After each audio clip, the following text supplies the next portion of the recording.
The Galactic Council had ruled the stars for 10,000 years. They controlled more than 50,000 planets, and over 1 million different species lived under their rule. Some of these species had joined willingly. Most had not. The Council did not care much about the difference. What mattered was order. What mattered was control. And what mattered most of all was the ancient tradition that kept their power strong for all those long centuries. They called it the trial by combat. The rules were simple. When a new species was discovered, they were given a choice. They could surrender immediately and become a servant race, mining resources and building ships for the Council forever. Or they could send one champion to fight against the Council's greatest warrior. If the champion won, the species would be welcomed as equals. They would receive technology, protection, and a voice in galactic matters. If the champion lost, the result was the same as surrender. Slavery, forever. In 10,000 years, only 7% of species had won their trials. The rest had learned to accept their chains High Arbiter Zolthran had overseen. More than 300 of these trials himself. He was an ancient being, his body more machine than flesh after centuries of upgrades and modifications. He had watched countless champions fall before the might of the Vexer Legion, the Council's elite warrior caste. He had never once felt doubt about the outcome, until the humans arrived. The human vessel was small and crude. It had stumbled into Council space by accident, its primitive faster-than-light engine malfunctioning and dropping it right into the middle of a busy trade route. Council ships surrounded it within minutes. The crew of 12 humans was taken into custody and questioned. Zolthran studied the reports with growing amusement. These creatures were soft and weak. They lived for less than a century. They had only recently discovered space travel. Their bodies had no natural weapons, no armor, no special abilities. They could not survive in vacuum. They could not regenerate limbs. They could not even see in the dark without artificial help. They were, by every measure the Council used, one of the weakest species ever discovered. "This will be quick," Zolthran told his advisors. "Prepare the standard subjugation contracts. Earth will make an excellent mining colony." But tradition demanded that the humans be given their choice. And so a message was sent to Earth, transmitted through the captured vessel's communication systems. The people of Earth had 72 hours to select their champion. Ambassador. Chen Wei was the one who received the transmission. She was a diplomat, trained for first contact scenarios that everyone had assumed were purely theoretical. She had prepared for peaceful aliens. She had prepared for hostile aliens. She had not prepared for aliens who wanted to enslave her entire species based on the outcome of a single fight. "This is madness," she said to the Council's messenger, a floating drone that spoke in a cold, mechanical voice. "You cannot judge an entire species by one combat." "The trial has decided the fate of over 1 million species," the drone replied. "Your objection is noted and irrelevant. You have 70 hours and 43 minutes remaining." The news spread across Earth like wildfire. Every television network, every social media platform, every radio station carried the same message. Aliens were real. They wanted to enslave humanity, and the only way to stop them was to win a fight. Volunteers came forward by the thousands. Special Forces soldiers from every nation offered their services. Mixed martial arts champions demanded to be chosen. Olympic athletes, professional boxers, and even retired generals all stepped forward. The world's militaries began sharing their best fighters, putting aside old conflicts in the face of this new threat. "We will find our strongest warrior," the world leaders announced. "Humanity will not fall." But the Council had their own way of selecting champions. They did not care about muscles or training or weapons. They measured something else entirely. Their scanning technology could analyze an entire planet in minutes, reading the biological signatures of every living being. They were looking for a quality that humans did not have a word for. The Vexer called it Kethrel. The closest human translation was something like chaos, adaptability, or survival instinct. Measured how well a being could function when everything went wrong. It measured the ability to think and act when plans fell apart. When the unexpected happened, when death was certain and somehow had to be avoided anyway? Most species showed very low levels of Kethril. Their champions were chosen by physical strength or political importance. The Council did not care. The Vexor Legion was engineered to win regardless of what they faced. But when the Council's scanners finished, analyzing Earth's 8 billion inhabitants, the results made Zolthran pause for the first time in centuries. Humans, as a species, had remarkably high Kethral readings. It seemed that evolving on a planet that was constantly trying to kill them with predators, diseases, natural disasters, and each other had produced a species unusually good at not dying. But even among humans, there was one individual whose readings broke every scale the Council had ever designed.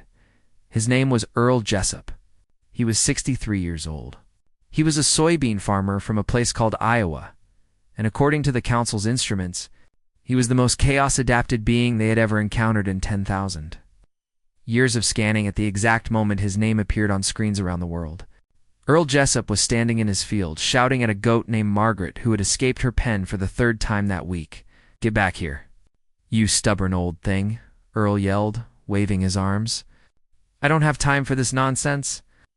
Margaret bleated at him rudely and continued, eating his soybeans. Earl did not know that black helicopters were already on their way. He did not know that generals and scientists and politicians were all desperately trying to understand why the alien scanning technology had selected him. He did not know that the fate of all humanity now rested on his shoulders. He only knew that Margaret was eating his crops again, and that the weather forecast said rain was coming, and that his back hurt from 40 years of farm work. "Fine," he muttered, walking slowly toward the goat. "We'll do this the hard way." He had been doing things the hard way his entire life. He had survived 3 tractor accidents, 2 tornadoes, a lightning strike that should have killed him, a barn fire, a flood, and 50 years of farming in conditions that broke most men. He had buried a wife, raised 3 children, and kept his family's land productive through droughts and market crashes and everything else the world had thrown at him. None of that had prepared him for what was coming. But then again, Earl Jessup had never been the kind of man who waited to be prepared. He just did what needed doing and figured out the details along the way. The helicopters appeared on the horizon. Black shapes against the gray sky. Margaret finally let Earl catch her. "Something strange is happening," Earl said to the goat. "I can feel it in my bones." Had no idea how right he was. The helicopters landed in Earl's north field, crushing several rows of soybeans that he had spent all spring planting. Earl watched them come down with the expression of a man who had seen too much in his life to be surprised by anything anymore. "Going to be expensive," he said to no one in particular. Men in suits and military uniforms spilled out of the helicopters. They moved with urgency, looking around the farm like they expected an attack at any moment. Leading them was a 4-star general named William Hayes, a man who had commanded troops in 3 different wars and had never once felt as nervous as he did right now. "Mr. Jessup," the general asked, approaching Earl carefully. "That's me. You hear about the property taxes?" "Because I already sent the check." "No, sir. I'm here because you've been selected to fight an alien warrior for the fate of humanity." Earl stared at him for a long moment. Then he looked at Margaret, who was still chewing on stolen soybeans. Then he looked back at the general. "Is this about the moonshine still behind my barn? Because my grandfather built that thing, and I've never actually used it." It took General Hayes almost an hour to explain the situation. Earl listened quietly, asking occasional questions that showed he was paying attention even when his face suggested he thought everyone had gone crazy. When the general finished, Earl sat down on an old wooden fence and was quiet for a long time. "So these aliens," Earl finally said, "they scanned the whole planet and decided I was the best fighter." "Not the best fighter, sir. The best survivor. Their technology measures something they call Kethril. It's like an instinct for staying alive when everything goes wrong, and I have a lot of this Kethril stuff. More than any being they've ever recorded, sir. More than any human by a factor of several hundred." Earl thought about this. He thought about the tractor that had rolled over on him when he was 22, and how he had somehow crawled out from under it with nothing but bruises. He thought about the tornado that had destroyed his barn, but left him standing in the middle of the wreckage without a scratch. He thought about the lightning that had struck him while he was fixing a fence, and how the doctor had said he should have died instantly, but instead he had just felt tingly for a few days. "I've always been lucky," Earl admitted. "Figured it was just how things were. Sir, the world needs you. Will you accept this duty?" Earl looked around his farm. The fields stretched out in every direction, green and gold under the afternoon sun. He had been born on this land. He had expected to die on this land.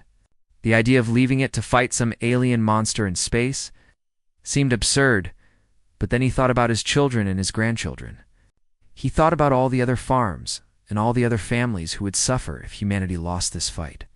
He thought about what it would mean to be a slave species, working in mines on distant planets until everyone he loved was dead and forgotten.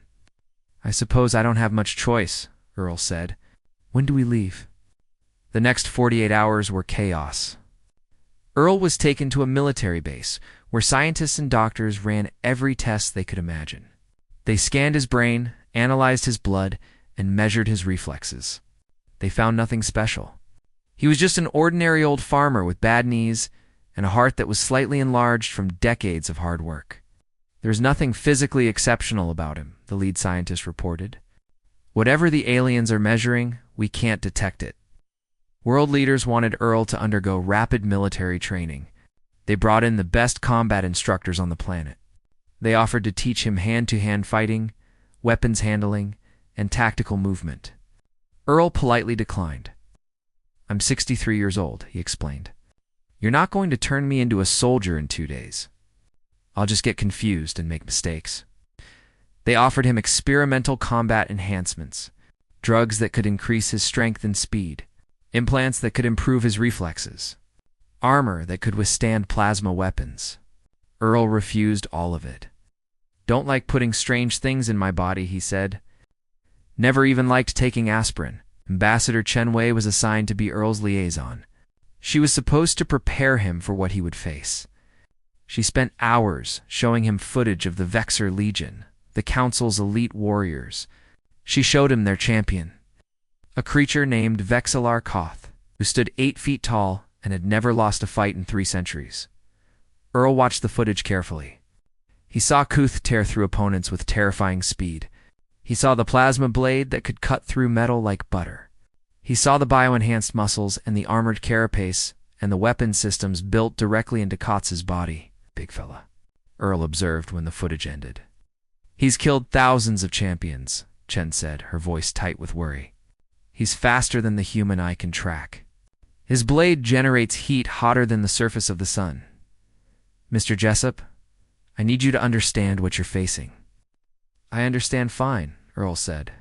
"He's big and he's mean and he's got fancy weapons." He leaned back in his chair. "Reminds me of my bull, Hector. Meanest animal I ever knew. Threw me through a fence once. Nearly killed me. What happened to Hector?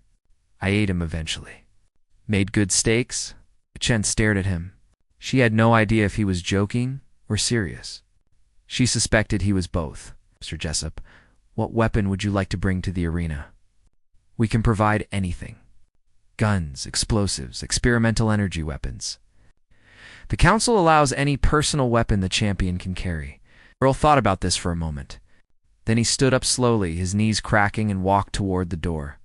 "Where are you going?" Chen asked. "To get my weapon." He led her outside, across the military base, to where they had parked the helicopter that would take him to the alien ship. His personal belongings had been brought from his farm, packed into boxes that sat waiting for him. Earl opened one of the boxes and pulled out a pitchfork. It was old and worn, the wooden handle smooth from decades of use. The 3 metal prongs were slightly rusty, but still sharp. It looked like exactly what it was, a farm tool that had been used for mucking out barns and moving hay for longer than most people had been alive. "This," Earl said. "This is what I'm bringing." Chen looked at the pitchfork. She looked at Earl. She thought about the 8-foot alien warrior with his plasma blade and bio-enhanced body. She thought about humanity's fate resting on this moment. "Mr. Jessup, she said carefully. Are you sure? Earl ran his hand along the wooden handle. My grandfather used this pitchfork. My father used it. I've used it for 40 years. It's gotten me out of more trouble than any fancy weapon could. He smiled slightly. Besides, I know how it works. Can't say that about some experimental gun I've never held. The alien has technology beyond anything we've ever seen. Maybe so. But I've found that simple tools work best when things get complicated. Earl put the pitchfork over his shoulder like a soldier carrying a rifle. Now, when do I meet this big fella who wants to fight me? Chen had no answer. She had prepared for many things in her career as a diplomat. She had not prepared for a stubborn old farmer who wanted to fight an alien, super soldier with a rusty pitchfork, but looking at Earl Jessup, at the calm certainty in his eyes, she felt something she had not felt since this nightmare began. She felt hope. The ship that came to collect. Earl was larger than any building he had ever seen. It hung in the sky above the military base like a metal mountain, blocking out the sun and casting a shadow that covered everything for miles. Earl looked up at it and felt small in a way he had never felt before. He said, That's something. The journey to Nexus Prime took 3 days in human time. Earl spent most of it sleeping, eating the strange alien food that tasted like nothing he recognized, and staring out the windows at the stars. He had never left Iowa before this week. Now he was traveling through space at speeds that the scientists had tried to explain to him, but that he had given up trying to understand. Ambassador Chen traveled with him. Along with a small team of human observers who would witness the trial, they tried to prepare Earl for what he would see. But nothing could have truly prepared any of them. Nexus Prime was not a planet. It was a station built in the empty space between galaxies. It was so large that it had its own gravity, its own atmosphere, its own weather. Billions of beings lived there, representatives of every species the Council had ever encountered. It was the center of galactic civilization, the place where all important matters were decided, and at its heart was the Grand Arena. Earl had seen stadiums on television. He had even been to a football game once years ago when his son had played in high school. Those experiences had not prepared him for the Grand Arena. It was a floating coliseum, suspended in space by technology that humans could not begin to understand. It could seat 3 billion spectators physically, and trillions more watched through holographic networks that spanned 1,000 worlds. Every trial by combat for 10,000 years had been held here. Every champion who had won or lost had walked on its ancient floor. The floor itself was made of some kind of crystal that changed color with the mood of the crowd. Right now, it was a deep red, the color of anticipation, the color of blood soon to be spilled. Earl was taken to a waiting room beneath the arena. It was cold and empty, with walls made of smooth black metal. Chen sat with him, along with the other human observers. No one spoke. There was nothing left to say. Through the walls, they could hear the crowd. Billions of voices, speaking in thousands of languages, all waiting for the same thing. The sound was like thunder that never ended. How are you feeling? Chen finally asked. Earl considered the question. Hungry, he said. They didn't give me much for breakfast. Chen almost laughed. Almost. A door opened and a council official entered. It was a tall, thin creature with gray skin and too many eyes. It looked at Earl with obvious confusion. You are the human champion? It asked. That's what they tell me. You are ... old and small. And you carry a primitive farming implement. Pitchfork, Earl corrected. It's called a pitchfork. The official made a sound that might have been disbelief. The Vexer champion has killed 3,000 opponents in his career. He has never been wounded. He has never lost. Do you wish to surrender now and spare yourself the pain? Earl stood up slowly, his knees popping as they always did. He picked up his pitchfork and tested its weight in his hands, the way he had done 10,000 times before. No, he said. I don't believe I do. The walk to the arena floor was the longest of Earl's life.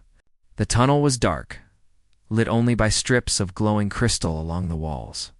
At the end was a circle of bright light where the arena waited. The sound of the crowd grew louder with every step. Chen walked beside him until the final door. "I'll be watching," she said. "The whole world will be watching." "No pressure then," Earl said. He stepped into the light. The roar of the crowd hit him like a physical force. 3 billion beings, all screaming, all stomping, all making whatever sounds their species made to express excitement. The crystal floor beneath his feet turned bright orange, then yellow, then white as the crowd's anticipation reached its peak. Earl walked to the center of the arena. He felt very small. He felt very alone. He felt like a single ant in a stadium full of giants. But he kept walking. From the other side of the arena, another figure emerged. The crowd's roar changed, becoming deeper, more primal. This was their champion. This was their killer. This was the being who had never lost. Vexillor Koth was everything the footage had shown and more. He stood 8 feet tall, his body covered in black armor that seemed to absorb the light around it. His arms were thick with bio-enhanced muscles. His hands ended in claws that could tear through steel. And at his side hung the plasma blade, humming with energy that made the air shimmer and dance. He moved like a predator, each step precise and powerful. His eyes, 4 of them arranged in a diamond pattern on his face, locked onto Earl with the cold focus of a creature that had never known defeat. Earl watched him approach. He adjusted his grip on his pitchfork. He thought about Margaret the goat and Hector the bull and all the other stubborn animals he had dealt with over the years. This was just another stubborn animal. A very large, very dangerous stubborn animal with plasma weapons and centuries of killing experience, but still just an animal. Koth stopped 10 feet away. He looked down at Earl with something that might have been contempt.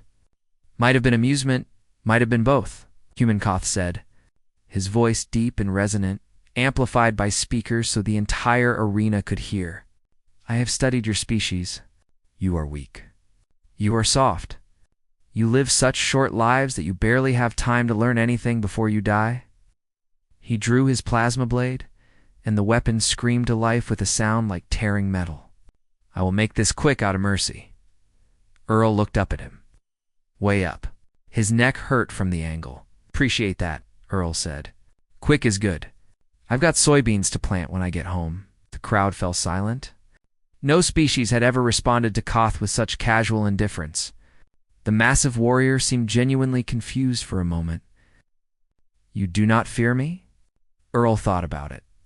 "I suppose I do a little. You're big and you've got that fancy glowing sword, but I've been scared before. Fear doesn't change what needs doing." High Arbiter Zolthran's voice echoed through the arena. "Champions, prepare yourselves. The trial by combat will begin on my signal." Earl raised his pitchfork. Koth raised his plasma blade. On Earth, 7 billion humans stopped whatever they were doing and watched. In the arena, 3 billion spectators held their breath. Across 1,000 worlds, trillions of beings waited to see another species fall. The signal came. A bell rang. Deep and resonant, echoing through the arena and through. "History," Koth charged. Earl stood his ground, and the fate of humanity came down to an old farmer with a pitchfork and the stubborn refusal to accept that he had already lost. Koth moved faster than Earl could see. One moment the alien warrior was 10 feet away. The next moment, the plasma blade was cutting through the air where Earl's head had been half a second earlier. But Earl was no longer there. He had moved to the left. Not with trained precision, not with calculated speed, but with the instinctive shift of a man who had spent his entire life around dangerous things. It was the same movement he made when a horse kicked unexpectedly. The same movement he made when a tractor started rolling. The same movement he had made 1,000 times without thinking about it. His body knew danger. His body knew how to survive. The pitchfork came up without conscious thought. The ancient metal caught the edge of the plasma blade at an angle that should have been impossible. Physics said the pitchfork should have vaporized instantly. The energy of the blade should have turned the metal to gas and the wood to ash instead. The blade's energy scattered like light through a prism. Sparks flew in every direction. Koth's weapon went wide, thrown off course by an impact that made no sense. The crowd went silent. Koth stumbled. It was barely noticeable, just a slight hesitation in his movement, a tiny break in his perfect form. But in 300 years of combat, in 3,000 victories, Vexillar Koth had never stumbled. Not once. Not ever. "Careful there," Earl said, stepping back and resetting his stance. "Looks like you're having trouble with your footing." Something changed in Koth's eyes. The contempt was gone. In its place was something new. Not fear, not yet, but attention.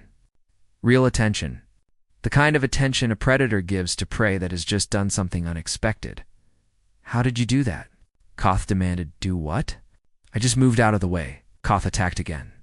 This time he was more careful, more controlled.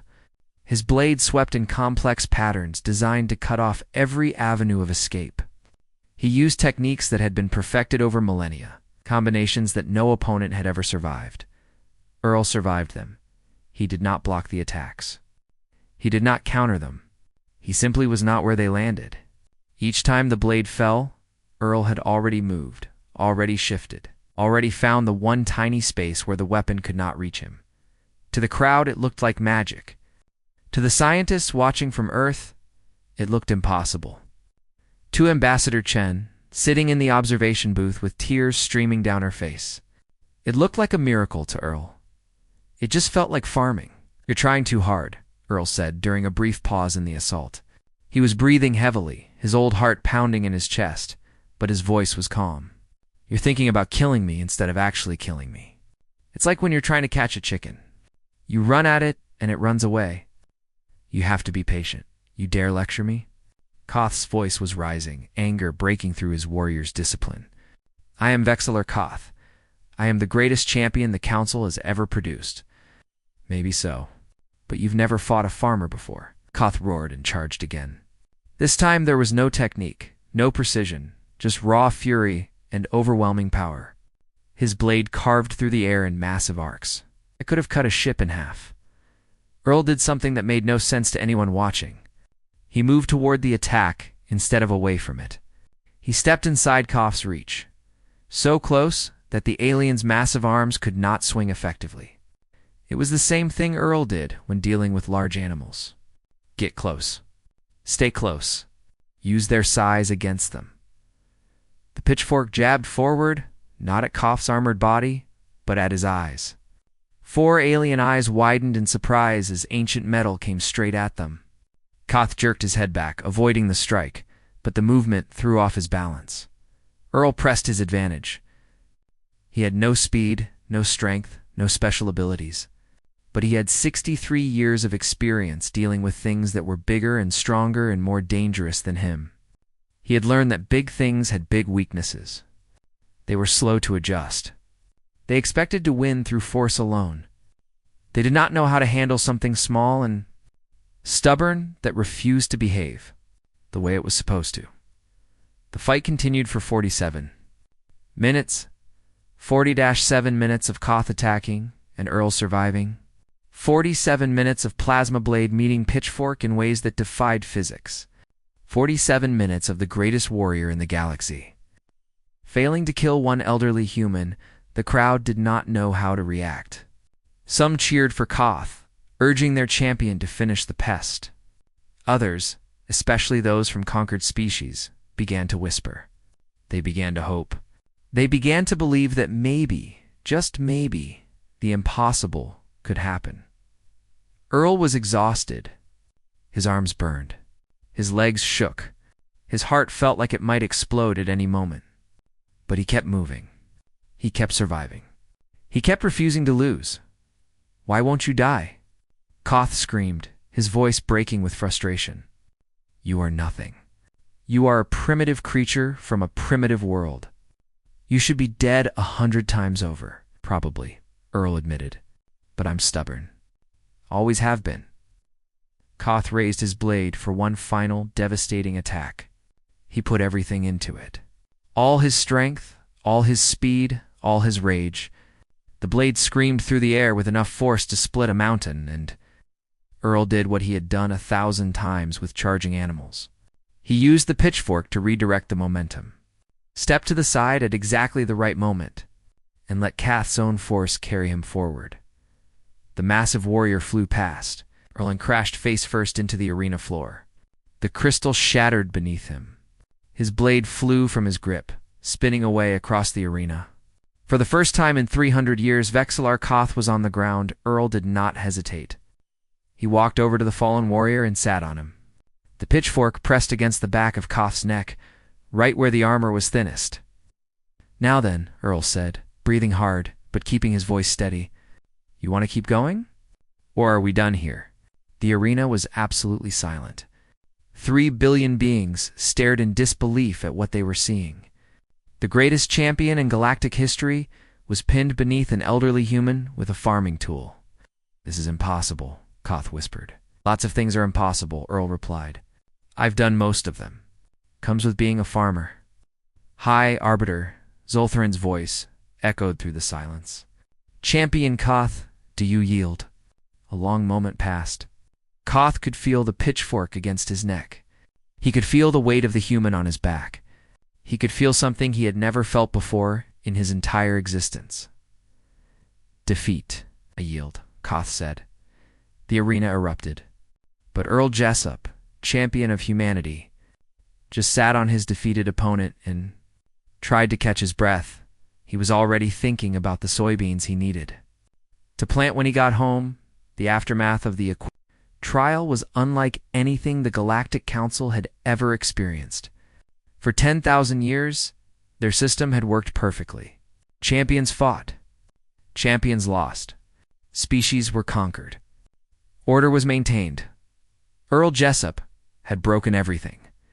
High Arbiter Zoltharin demanded an immediate investigation. He was certain that humanity had cheated somehow. They must have given their champion hidden weapons, secret enhancements, forbidden technology. There was no other explanation for what had happened. The investigation found nothing. Earl Jessup was exactly what he appeared to be. An elderly farmer from a small planet who carried a pitchfork that was over 100 years old. His body showed no modifications. His weapon showed no special properties.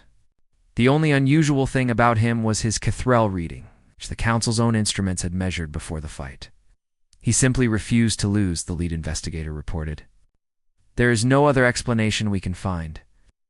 "That is not an explanation," Zoltharin said coldly. "That is an excuse."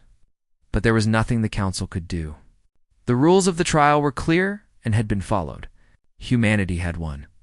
Under galactic law, they were now full members of the Council. With all the rights and protections that came with that status, Ambassador Chen handled the diplomatic details. Earth would receive technology transfers, trade agreements, and a seat on the Council itself. Humanity would go from a primitive species to galactic citizens in a single generation. It was the fastest advancement any species had ever achieved, but Chen knew that the real change was something much bigger than politics or technology. Earl Jessup had become famous, not just on Earth, but across the entire galaxy. The footage of his fight was watched trillions of times. Species who had been conquered for thousands of years watched an old human defeat their oppressor with a farming tool. They watched him refuse to give up. They watched him win. "The universe keeps trying to kill farmers," Earl said in his only post-victory interview. He was sitting on a chair that was too small for the massive alien studio, still wearing his overalls, still holding his pitchfork. Bad weather, bad prices, bad luck. We're still here. Figure that means something. The interview was translated into every language in the galaxy. Earl's words spread from planet to planet, from station to station, from slave camp to slave camp. And wherever they went, they planted seeds. Seeds of hope.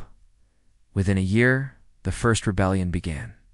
A species called the Krell, who had been mining ore for the Council for 3,000 years, simply stopped working. When Council forces came to punish them, the Krell fought back. They had no weapons, no training, no chance of winning. They won anyway. The Council sent investigators to understand what had happened. The Krell showed them footage of Earl Jessup. They showed them his words. They explained that they had learned something important from the human farmer. The powerful could be defeated. The impossible could happen. All it took was the stubborn refusal to accept that you had already lost. They called it the Jessup Doctrine. More rebellions followed. Species who had accepted their fate for centuries suddenly found the courage to resist.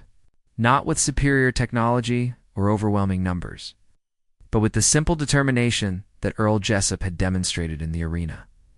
The Council tried to suppress the movement.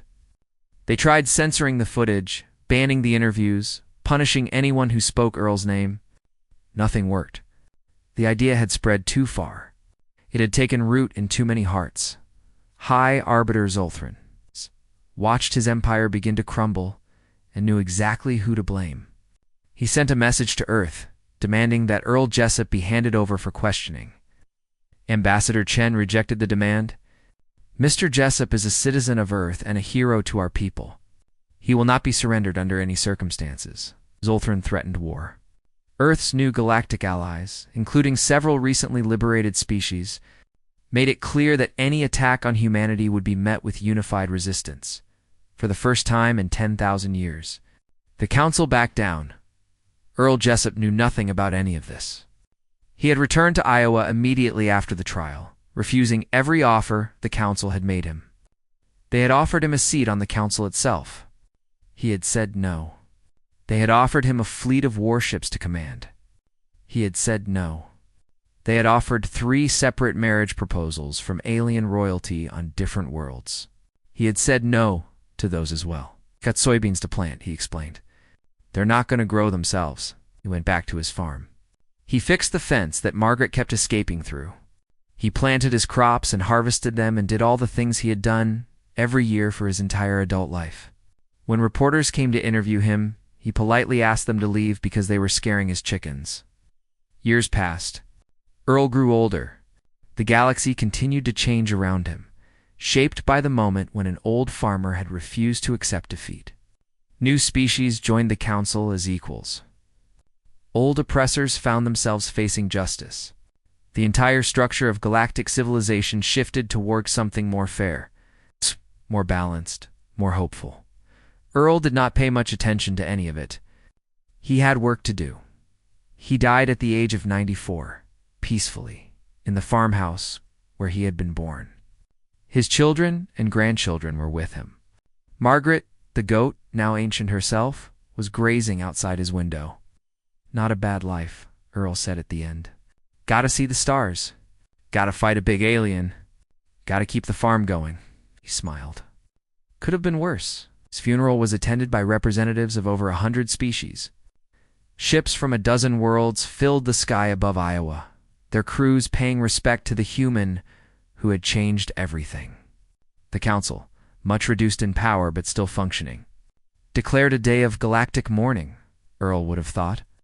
It was all too much fuss over one old farmer. His Pxtchfork was taken to the Galactic Museum of Significant Artifacts, the most prestigious collection in known space.